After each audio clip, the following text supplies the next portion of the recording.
नमस्कार दोस्तों, मैं नरेश आपका स्वागत करता हूं चैनल मिशन मार्केटिंग में। और आज हम बात करेंगे इक्विपमेंट्स के बारे में कि कोई भी पेस्ट कंट्रोल एजेंसी जब स्टार्ट होती है तो कैसे उसको जो है इक्विपमेंट्स की ज़रूरत पड़ती है और अमूमन क्या गलतियां जो हैं पेस्ट कंट्रोल में सब लोग करते हैं। कुछ कॉमन गलतियां हैं जो सभी करते हैं और इन गलतियों को जानने समझने के लिए जो है ये वीडियो को लास्ट तक पूरा देखें। दूसरा, मैं बता दूं आपको कि जैसे सेना के एक सिपाही के लिए बॉर्डर पे उसके शस्त्र बहुत ज़रूरी होते हैं, वैसे ही एक पेस्ट कंट्रोल के लिए जब वो सर्विस पे जाता है तो बहुत ज़रूरी होते हैं उसके इक्विपमेंट्स। यदि इक्विपमेंट्स प्रॉपरली काम नहीं कर रहे हैं तो वह सर्विस ठीक नहीं कर पाएगा और कस्टमर को सेटिस्फाई नहीं कर पाएगा। तो चलिए सीख लेते हैं कि कैसे इसको जो है किया जाएगा और क्या कमियां रहेंगी। आज का जो इक्विपमेंट है वो रहेगा हमारा स्प्रेयर पंप।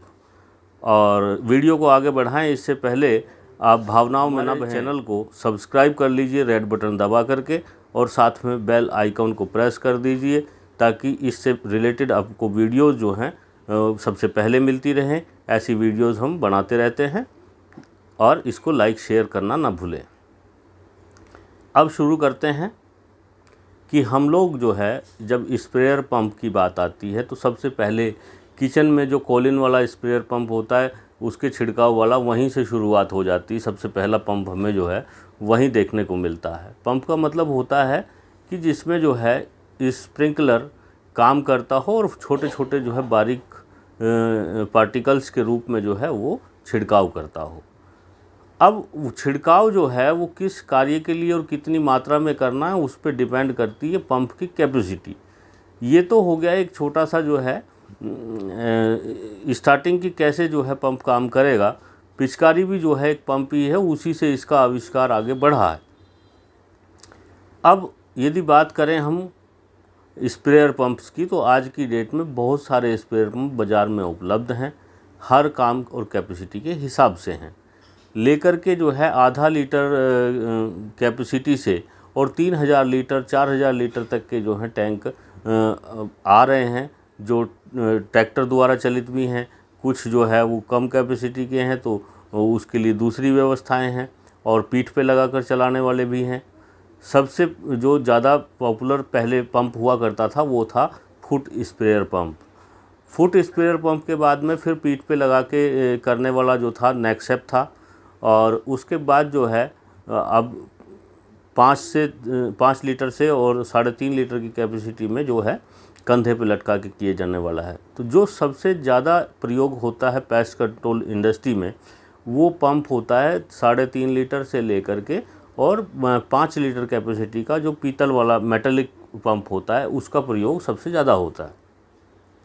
अब पंप जो है वो मेटल का होने की वजह से उसकी कॉस्ट ज़्यादा होती है, तो आजकल कंपनियों ने जो है प्लास्टिक बॉडी में भी स्प्रेयर पंप निकाल दिए हैं और सभी कैपेसिटी में लेके आधा लीटर से और तकरीबन जो है वो 1000 लीटर तक की कैपेसिटी के पंप जो हैं वो प्लास्टिक बॉडी में अवेलेबल हैं बाज़ार में। और उसमें जो है कुछ मशीनरी चलित भी हैं, कुछ बैटरी चलित हैं, पेट्रोल से चलने वाले भी हैं और सौर ऊर्जा वाले भी हैं। डीजल से अभी जो है पंप कोई कामयाब है नहीं। डीजल वाले तो जो हैं वो केवल ट्रैक्टर से कनेक्ट करके ही जो है उसका प्रयोग किया जाता है। अब बात आती है कि पेस्ट कंट्रोल एजेंसीज़ किस तरीके के पंप का इस्तेमाल करें। तो देखिए, सबसे पहले तो आप ये समझ लीजिए कि आपको जो कार्य करना है वो कितने ब्रॉड स्केल पे करना है और कितने समय और कितनी मैन पावर के साथ करना है। जनरली जो काम होता है रेजिडेंशियल पेस्ट कंट्रोल में वो 50 गज से लेकर के और 250-300 गज तक की कोठियाँ होती हैं, उसमें पेस्ट कंट्रोल करना होता है। तो वहाँ जो है 3 लीटर से 5 लीटर की कैपेसिटी का पंप सफिशिएंट होता है एक आदमी के लिए और 1 से 1.5 घंटे में सर्विस कंप्लीट भी हो जाती है।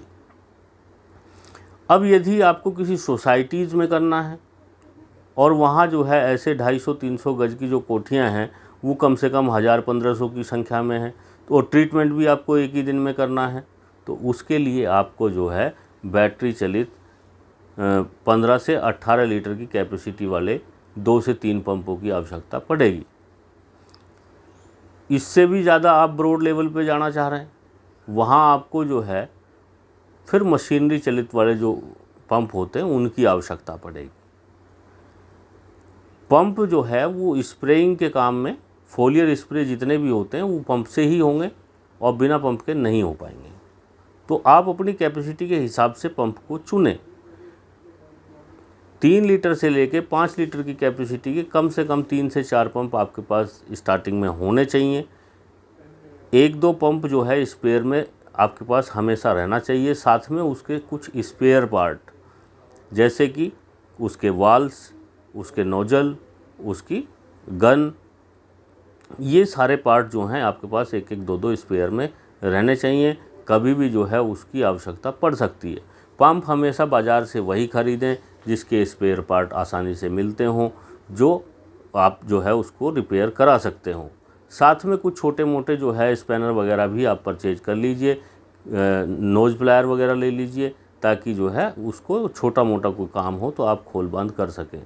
ऑयलिंग ग्रीसिंग टाइम पे करते रहिए, आपका पंप लंबे समय तक चलता रहेगा। साथ में जो है सावधानी के तौर पे मैं आपको बता दूं कि पंप जो काम करना बंद करता है या पंप ख़राब होता है, उसके पीछे कुछ विशेष रीज़न होते हैं। हम लोग क्या करते हैं, किसी भी सॉल्यूशंस को जब बनाते हैं तो पानी को ऐसे ही जो है वाटर ले लिया और उसमें डाल करके फिल करके कर देते हैं काम। लेकिन उस पानी में यदि कोई जो है कचरा है वो उस पंप के नोजल में फंस करके और हमारे कार्य को बाधित कर सकता है। तो इसलिए पानी जब भी लें, साफ़ सुथरा पानी लें और उसको हो सके तो फिल्टर करके लें। और केमिकल्स का जब घोल आप उसमें तैयार करते हैं उसको अच्छे से प्रॉपर तरीके से हिला लें, और हिलाने के बाद उसमें जो है पूर्ण रूप से पहले प्रेशर तैयार कर लें। पंप मार के उसमें आप पूरा प्रेशर बनाएं।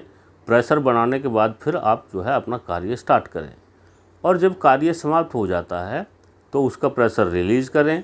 उसको खोल करके जो सॉल्यूशंस है उसको बाहर निकाल लें, और बाकी पंप को जो है अच्छे से धो करके, सुखा करके, पोंछ करके, ऑयल ग्रीसिंग करके उसको अगले दिन के कार्य के लिए रख दें। यदि आप ये सारी चीज़ें करेंगे तो आपका पंप लंबे समय तक आपका सहयोग करेगा। पंप जो है उसका नोजल ये डिसाइड करता है कि पंप की क्वालिटी क्या है। पंप जो है उसके आकार से काम नहीं करेगा, उसके नोजल, उसके प्रेशर और उसके जो है स्प्रिंकलर जो है वो कितने बारीक छिद्रों से होकर के और कितनी दूर तक फुहार बनाएंगे, इस चीज़ पे डिपेंड करता है। कई बार क्या है कि फुहार आपकी ज़्यादा दूर तक नहीं जा पा रही है तो आपको जो टारगेट होता है उसके बहुत नज़दीक जाना पड़ता है, और कुछ जो है वो डाउनफॉल हो जाती है फुहार्स, तो वहाँ भी आपको केमिकल वेस्ट होता रहता है। या फिर जो है आपका फुहारा बहुत ज़्यादा प्रेशर बना रहा है और आप जब दीवार पे उसको जो है करते हैं या किसी टारगेट पे करते हैं तो वहाँ से कुछ वो फॉल आउट होकर के बैक भी दवाई आ जाती है। कुल मिला के तकरीबन 75 से 80% तक ही दवाई का सही यूटिलाइजेशन हो पाता है। तो जब सॉल्यूशन आप तैयार करें तो उसकी कैपेसिटी को उसी ही हिसाब से तैयार करें कि कितने एरिया में कितना सॉल्यूशन लगेगा, और जो सॉल्यूशन लगेगा उसका 20% बढ़ा करके बनाएं, क्योंकि 20% के करीब जो है सॉल्यूशंस आपका वेस्टेज में जाता है। अब रही बात समय की, समय जो है वो फुहारा आपने कितना चौड़ा बनाया है, कितने दायरे को लेकर के वो चल रहा है, उस पर डिपेंड करता है। हमेशा जो है थोड़ा सा जो है उसको फैलाव बड़ा रखें ताकि जो है एरिया अधिक कवर करे और कोई भी एरिया बीच में छूटे ना। और जब भी आप कोई स्प्रे करते हैं तो उसको बैकफुट तरीके से करें, आगे बढ़ते हुए नहीं, पीछे हटते हुए जो है आपको फोलियर स्प्रे करना चाहिए, क्योंकि जो आपके पैरों के निशान होते हैं उससे वो दिक्कत आ सकती है जब आप फॉरवर्ड मूवमेंट करते हैं, और बैकवर्ड मूवमेंट करेंगे तो उसमें आपके निशान पैरों के नहीं आएंगे, और ये पद्धति अच्छी होती है, इसका आप पालन करेंगे। इससे जुड़ी हुई वीडियो हम आगे और भी लाते रहेंगे, और भी बहुत सारे इक्विपमेंट है जिनका जो है हमें देखभाल रख रखाव के बारे में बताना है। हम कोशिश करेंगे कि अगली वीडियो में किसी दूसरे उपकरण को जो है एनालाइज करने की कोशिश करें, और आपको ये वीडियो अच्छा लगा तो इसके लिए इसको लाइक शेयर कर दीजिए। धन्यवाद।